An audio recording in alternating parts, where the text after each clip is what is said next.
আমরা হচ্ছে স্টার্ট করব আমাদের নতুন আরেক টাইপের ম্যাথমেটিক্যাল প্রবলেম, যেটা হচ্ছে তোমার আয়োডোমিতি বা আয়োডিমিতি। এটা একদম পুরো আমাদের নতুন একটা থিওরিটিক্যাল কনসেপ্ট। তো আগে আমরা এই ম্যাথমেটিক্যাল প্রবলেম করার আগে আমরা হচ্ছে আয়োডোমিতি আর হচ্ছে আয়োডিমিত্রির তোমার হচ্ছে কনসেপ্টের সাথে একটু পরিচিত হয়ে নেই। আয়োডোমেট্রি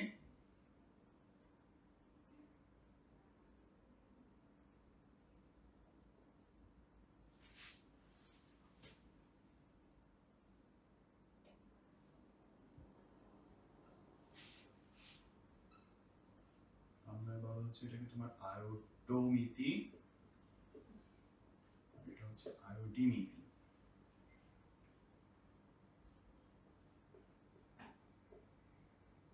আচ্ছা, তো এই আয়োডোমিতি এবং আয়োডিমিতি এই দুইটার ভিতরে আমরা হচ্ছে এখন ডিফারেন্সটা জানবো, কিন্তু এটা আসলে কাজটা কি সেটা আমরা এখন বোঝার চেষ্টা করব। তো দেখো বেসিক্যালি কি হয়, তোমার এখানটায় নামের ভিতরে দেখতে পাচ্ছ যে আয়োডো আছে, হ্যাঁ, বা আয়োডি আছে, তার মানে এখানটায় আয়োডিনের নিশ্চয়ই কোনো কাজ আছে। হ্যাঁ, এক্স্যাক্টলি তাই। তো আমরা আয়োডিনকে ব্যবহার করে কোনো যৌগের, হ্যাঁ, তোমার বিশুদ্ধতা নির্ণয় করতে পারি। হ্যাঁ, যেমন হচ্ছে তোমার বেসিক্যালি ইন্টারমিডিয়েট লেভেলে আমরা হচ্ছে কপারের বিশুদ্ধতা নির্ণয়টা কিভাবে আয়োডিনের মাধ্যমে করা হয় সেটা শিখবো। এবং সেই সাথে আমাদের আরেকটা জিনিস করা যায়, যেটা হচ্ছে আমাদের দেখো একটা নমুনায় আয়োডিন কতটুকু বিশুদ্ধ আছে ওইটাও কিন্তু আমরা দেখো বের করে ফেলতে পারি। হ্যাঁ, তো এখন এই জিনিসটাই হচ্ছে তোমার দেখো আয়োডোমিতি এবং আয়োডিমিতি। তো কোনটা কি? হ্যাঁ, এখন দেখো আয়োডোমিতি যেটা হচ্ছে এটা হচ্ছে তোমার আয়োডিনের বিশুদ্ধতা নির্ণয় প্রক্রিয়া। হ্যাঁ, তোমার এখানে আমরা যদি একটা ডিফারেন্স করি, এটা হচ্ছে আমাদের আয়োডোমিতি হচ্ছে আয়োডিনের বিশুদ্ধতা নির্ণয়ের প্রক্রিয়া,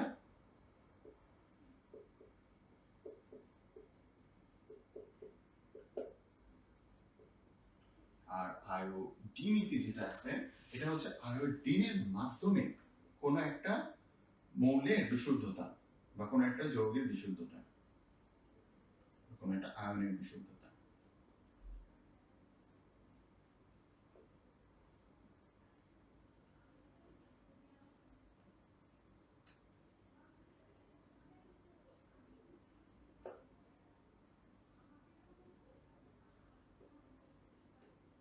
তো এটা কিভাবে করা হয় দেখো, আয়োডিনের বিশুদ্ধতা কিংবা আয়োডিনের মাধ্যমে কোন একটা যৌগ বা আয়নের বিশুদ্ধতা নির্ণয়।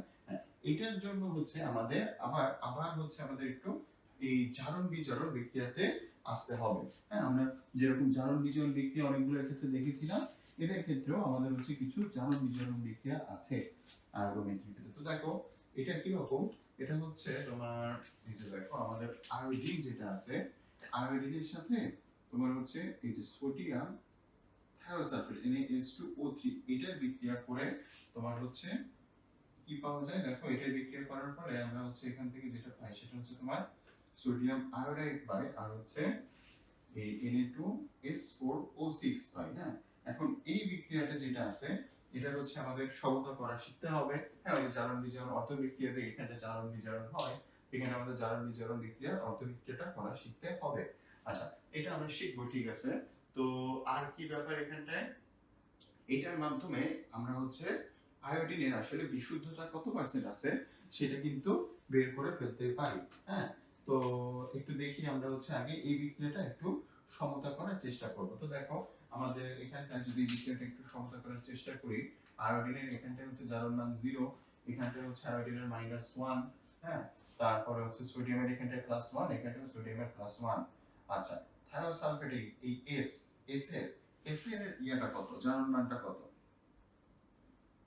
এটা কি আমরা বের করতে পারবো না? খুব সহজে কিন্তু বের করতে পারবো। এই যে দেখো আমাদের সোডিয়াম যেহেতু একটা 1 + 2, তাহলে হচ্ছে সালফারের হচ্ছে 2x, যেহেতু দুইটা আছে x ধরে নিলাম, আর অক্সিজেনের তো -2, -2 × 3 = 0। তাহলে এটা কত আসে, 2 + 2x - 6, তাহলে হচ্ছে 2x - 4 = 0। তাহলে x এর ভ্যালু কিন্তু এখান থেকে আমরা পাচ্ছি 2। তাহলে এখানটায় যে সালফার আছে এটার ভ্যালু কিন্তু 2।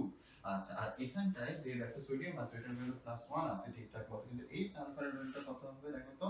তোমার হচ্ছে সোডিয়াম একটার জন্য +1, দুইটার জন্য * 2 করলাম, তারপর হচ্ছে সালফার কত হবে 4x, আর হচ্ছে অক্সিজেন হচ্ছে -2 × 6, এটা হচ্ছে 0 আসতেছে, তাহলে হচ্ছে 2 + 4x - 12 = 0, তাহলে হচ্ছে 4x - 10 = 0, তাহলে 4x = 10, আর x এর ভ্যালু কিন্তু এবার আসছে কত 10/4 দ্যাট মিন্স 2.5। তো এই যে দেখো এগুলো কিন্তু আমরা জানি যে আমাদের এটা কি ভগ্নাংশ হতে পারে, তো এটার ভ্যালু কিন্তু সালফারের 2.5।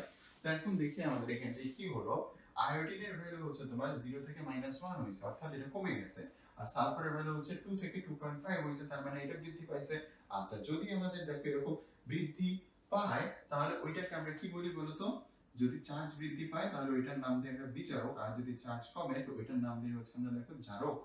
তো দেখো এখানটা হচ্ছে আমাদের আয়োডিনটা হচ্ছে জারক, আর যেটা আছে তোমার এই Na2H2O3 এটা কিন্তু আমাদের দেখো বিজারক। তো এখন আমরা কি করব, এই যে এদের জারক কি বিক্রিয়া করে, জারক হচ্ছে তোমার বিজারণ বিক্রিয়া করে, এই আয়োডিনটা এখানটায় -1 হইছে, তাহলে এটা কিন্তু আমাদের দেখো কি বিক্রিয়া, এটা হচ্ছে আমাদের বিজারণ বিক্রিয়া। আর বিজারক কি করে, বিজারক হচ্ছে তোমার জারণ বিক্রিয়ার মাধ্যমে এই যে এই S4 এ কনভার্ট হইছে এই +2 থেকে তোমার হচ্ছে 2.5 করছে জারণ মান। তো এখানটা আসলে আলটিমেটলি ইলেকট্রন চলে গেছে। তো ইলেকট্রন চলে যাওয়া মানে কি, জারণ মানে ছাড়ন, হ্যাঁ, তো এটা জারণ বিক্রিয়া হয়। তো এখন দেখো আমাদের এই জারণ আর বিজারণ অর্ধবিক্রিয়া এখান থেকে কি আমরা কমপ্লিট করতে পারবো না? অবশ্যই আমরা এখান থেকে এদের বিক্রিয়াগুলো কমপ্লিট করে ফেলতে পারবো, কারণ দেখো আমরা এখন দেখি আমাদের জারণ আর বিজারণ অর্ধবিক্রিয়াগুলো কি রকম হয়। তো দেখো এর যদি আমরা জারণ অর্ধবিক্রিয়াটা করি,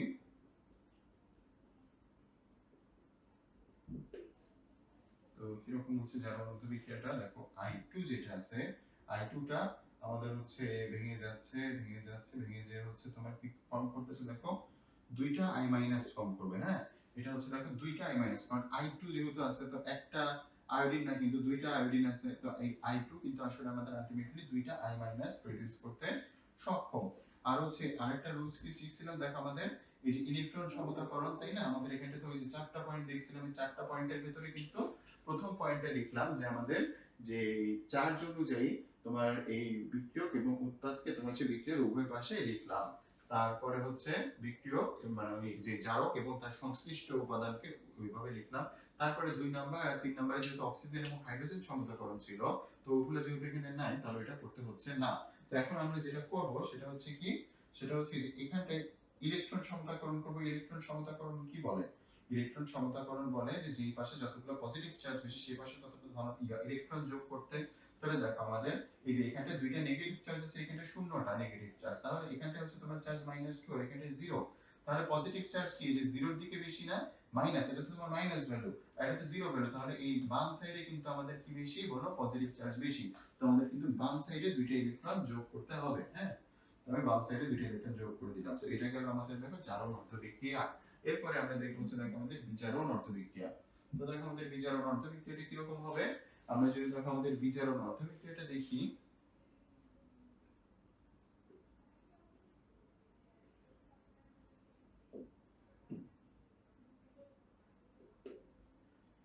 বিজারণ অর্ধবিক্রিয়াটা যদি আমরা দেখি, দেখো তাহলে বিজারণ অর্ধবিক্রিয়াটা, ও সরি, এটা হচ্ছে আমাদের ছিল এটা ছিল আমাদের বিজারণ অর্ধবিক্রিয়া, হ্যাঁ, একটু ভুল হয়ে গেল আমাদের বিজারণ অর্ধবিক্রিয়া, এই যে এটা ছিল, হ্যাঁ, আয়োডিনেরটা। আর এখন হচ্ছে আমরা দেখব জারণ অর্ধবিক্রিয়া। তো এটা কেন বিজারণ হয়েছিল পরেরটা, কারণ হচ্ছে এই যে ইলেকট্রন গ্রহণ করছে, তাই না, ইলেকট্রন গ্রহণ মানে হচ্ছে এটা বিজারণ। আর এখন আমরা দেখব যে ইলেকট্রন ছাড়ার বিক্রিয়া, যেটা হচ্ছে আমাদের কি, জারণ। তো এই বিক্রিয়াটাতে একটু যদি খেয়াল করে আমাদের কি হয়, দেখো আমাদের এই যে Na2H2O3 এটা যেহেতু তোমার সমযোজী যৌগ, তাহলে এই যে এটাকে আমি পুরোটাই একসাথে লিখলাম, Na2H2O3 এটা কিসে কনভার্ট হইছে বলো তো, এটা হচ্ছে আমাদের এখানটায় যে Na2S4O6 এ কনভার্ট হইছে, হ্যাঁ। তো এই যে আমাদের প্রথম পয়েন্ট অনুযায়ী আমাদের হচ্ছে এই যে বিজারক এবং তার সংশ্লিষ্ট যে উপাদানটা তৈরি হলো ওইভাবে আমরা হচ্ছে লিখে ফেললাম। আচ্ছা, এরপরে কি করতে হবে, এরপরে দেখা যাক আমাদের কি করা যায় কি করা যায়। আচ্ছা, দেখো এইবার আমাদের এখানটায় সালফার আছে দুইটা, কিন্তু এখানটায় সালফার আছে চারটা, এটা কিন্তু আমাদের কনভেনশনাল নিয়মের একটু বাইরে। আমি একটু স্টার দিয়ে রাখি, এটা কনভেনশনাল নিয়মের একটু বাইরে হচ্ছে, হ্যাঁ। আমাদের এখানটায় অক্সিজেন সমতাকরণ কি আমরা করব না, আমাদের এখানটায় অক্সিজেন সমতাকরণ এগুলো কিছু করব না, হ্যাঁ, না করে দেখি আমাদের এখানটায় অন্য আর কি করা যেতে পারে। অক্সিজেন সমতাকরণ করে আদৌ কোনো লাভ আছে কি এখানটায়, না, কারণ কি, কারণ এখানটায় কোনো রকম পানি উৎপন্ন হচ্ছে না, হ্যাঁ। তো এখানটায় আমাদের H+ এগুলো কিছু দিয়ে লাভ নাই। তো আমরা কি করব, দেখো এখানটায় S2O3 আছে, এখানে আছে S4O6। তো আমি এটাকে যদি 2 দ্বারা গুণ দিয়ে দেই তাহলে কি হয়, দেখো তো আমাদের এই S2 টা তোমার এই S4 এর সমান হয়ে যায়, আর O3 টা আমাদের O6 এর সমান হয়ে যায়, তাহলে কিন্তু আমাদের এইসব হাইড্রোজেন অক্সিজেন সমতাকরণের ঝামেলায় না যে আমরা কিন্তু খুব সহজে এটাকে 2 দ্বারা গুণ দিয়ে এই দুই সাইডের সালফার আর অক্সিজেনকে ইকুইভ্যালেন্ট করতে পারি। কিন্তু ঝামেলা করলো কি, এই যে সোডিয়াম এসে সোডিয়াম বলতেছে আমার তো ছিল দুইটা, এখানটায় আমার এই সাইডেও দুইটা আছে, তুমি আবার এই সাইডে আমার দুইটা বাড়াই দিলা কেন? হ্যাঁ, তাহলে এই যে বামে তো আমার সোডিয়াম 4টা হয়ে গেল, তাহলে তো আমার সোডিয়ামের সমতা হলো, সোডিয়ামের মন খারাপ হওয়ায় আমরা এই ডান সাইডে কি করলাম, ওই যে দুইটা সোডিয়াম এক্সট্রা ছিল ওই দুইটা সোডিয়ামকে ডান সাইডে এক্সট্রা অ্যাড করে দিলাম। তো এই যে দেখো আমাদের কিন্তু এই যে এখানটায় কি হলো, আসলে তোমার এই যে এই সালফার আর অক্সিজেনটাকে এই ডান সাইডের সাথে সমতা করার জন্য যখন এটাকে 2 দ্বারা গুণ দিলাম, সোডিয়াম বেড়ে গেছিল দুইটা, ওই বেড়ে যাওয়া সোডিয়াম দুইটা এখানটায় দেখো সোডিয়াম আয়ন হিসেবে এক্সিস্ট করতেছে। হ্যাঁ, তো এরপরে আমরা কি করব, এরপরে হচ্ছে আমাদের ডিরেক্ট ওই ইলেকট্রন সমতাকরণে যাব, যে সাইডে যে কয়টা পজিটিভ চার্জ সেই পাশে সেই কয়টা ইলেকট্রন যোগ। তো দেখো আমাদের বামে কিন্তু কোনো পজিটিভ চার্জ আসার কোনো সম্ভাবনা নেই, আমাদের ডানে আছে হচ্ছে তোমার দুইটা পজিটিভ চার্জ। তো ডানে আমরা হচ্ছে দেখো এই দুইটা ইলেকট্রন যোগ করে দিলাম। হ্যাঁ, তো এই যে এটাই গেল আমাদের দেখো জারণ অর্ধ বিক্রিয়া, যেখানটায় হচ্ছে আমাদের দুইটা ইলেকট্রন আমরা যোগ করে দিলাম। আসলে আলটিমেটলি কি হলো, ডানে দুইটা ইলেকট্রন থাকার মানে কি, ইলেকট্রন হচ্ছে তোমার বের হয়ে যাচ্ছে। হ্যাঁ, তাহলে এটা কিন্তু আসলে জারণ মানে ছাড়ন, ইলেকট্রন ছাড়ন হচ্ছে, ফলে এটা কিন্তু আমাদের দেখো জারণ অর্ধ বিক্রিয়া হয়ে গেল। তো এখন আমরা হচ্ছে এদেরকে দেখো ইকুয়েট করে লিখব। হ্যাঁ, তাহলে হচ্ছে আমাদের সমতাটা হয়ে যাবে। তো খেয়াল করে দেখো আমাদের কি হয় আসলে, তোমার এই যে এদের এখন যদি আমরা যোগ করি তাহলে আয়োডিন, হ্যাঁ আচ্ছা এই দুইটা ইলেকট্রন আর এই দুইটা ইলেকট্রন কাটাকাটি চলে যাবে না, হ্যাঁ বামে আর ডানে দুইটা ইলেকট্রন কাটাকাটি চলে যেতে পারে। আর হচ্ছে এই যে দেখো এখানটায় কিন্তু কয়টা Na2H2O3 আছে, দুইটা, তাহলে দুইটা Na2H2O3 মিলে আমাদের ফর্ম করছে হচ্ছে কি দেখো আমাদের এই যে একটা Na2S4O6 আর হচ্ছে কি, আর হচ্ছে তোমার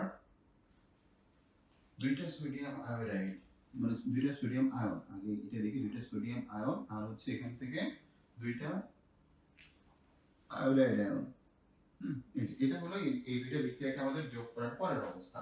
তারপরে আমরা কি করব দেখো, এই যে এই জিনিসটা লিখব,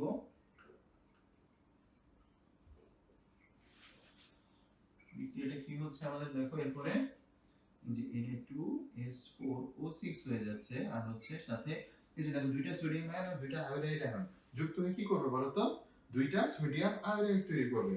তো আমি এখানে দেখো দুইটা সোডিয়াম আয়োডাইড লিখে ফেললাম। তো দেখো এই গেল হচ্ছে আমাদের এই বিক্রিয়ার সমতাকৃত রূপ। হ্যাঁ, তো দেখো আমরা কিন্তু এই জারণ বিজারণ বিক্রিয়াটাতেও আমরা কিন্তু এদের সমতাটা কিভাবে করতে হয় সেটা বুঝে উঠতে পারলাম। তো এখন দেখি আমরা এই যে এটা হচ্ছে আমাদের বিক্রিয়ার সমতাকৃত রূপ। তো এই বিক্রিয়াটাকে আমরা একটু আমাদের উপরে বোর্ডের সাইডে লিখে রাখবো। হ্যাঁ, বিক্রিয়াটা হচ্ছে আমাদের কি হলো, এই আয়োডিন এটা হচ্ছে তোমার দুইটা Na2S2O3 এর সাথে বিক্রিয়া করে কি তৈরি করে, এই Na2S4O6 ফর্ম করে আর হচ্ছে দুইটা সোডিয়াম আয়োডাইড ফর্ম করে। হ্যাঁ, দেখো এই বিক্রিয়া কিন্তু আমাদের সমতা হয়ে গেছে। হ্যাঁ, এটা গেল হচ্ছে আমাদের একটা বিক্রিয়া, এই আয়োডোমেট্রি আর আয়োডোমেট্রি। তো দেখো এই বিক্রিয়া কিন্তু আমাদের বিজারণ অর্ধবিক্রিয়া এবং জারণ অর্ধবিক্রিয়া বেশ সহজ, কিন্তু একটু আমাদের কি করতেছে, জারণ অর্ধবিক্রিয়াতে আমাদের অক্সিজেন সমতাকরণের যে পয়েন্ট ওইটা কিন্তু আমরা অমিট করে আমরা কি করছি, আমরা ডিরেক্ট এখানটা সহজ করার জন্য তোমার এই Na2S2O3 কে 2 দ্বারা গুণ দিয়ে সালফার আর অক্সিজেন সমতা করছিলাম, ফলে যে এখানে দেখো দুইটা সোডিয়াম আয়ন বেড়ে গেছিল। হ্যাঁ, এটাই হচ্ছে আমাদের পরে আমরা দেখো সোডিয়াম আয়োডাইড ফর্ম করছে। তো দেখো এইভাবে কিন্তু এই জিনিসটা মাথায় রাখলে আমরা খুব সহজেই এই যে এই আয়োডোভিত্তিক একটা বিক্রিয়ার আমরা সমতা করে ফেলতে পারলাম। এটা তোমার হচ্ছে পরীক্ষার জন্য বেশ ভালো রকমের একটি ইম্পর্টেন্ট প্রবলেম। এবং হচ্ছে তোমার যখন আমরা আয়োডোভিত্তিক ম্যাথ করব সেই ক্ষেত্রে এই জিনিসটা খুব ভালো মতো কাজে লাগবে।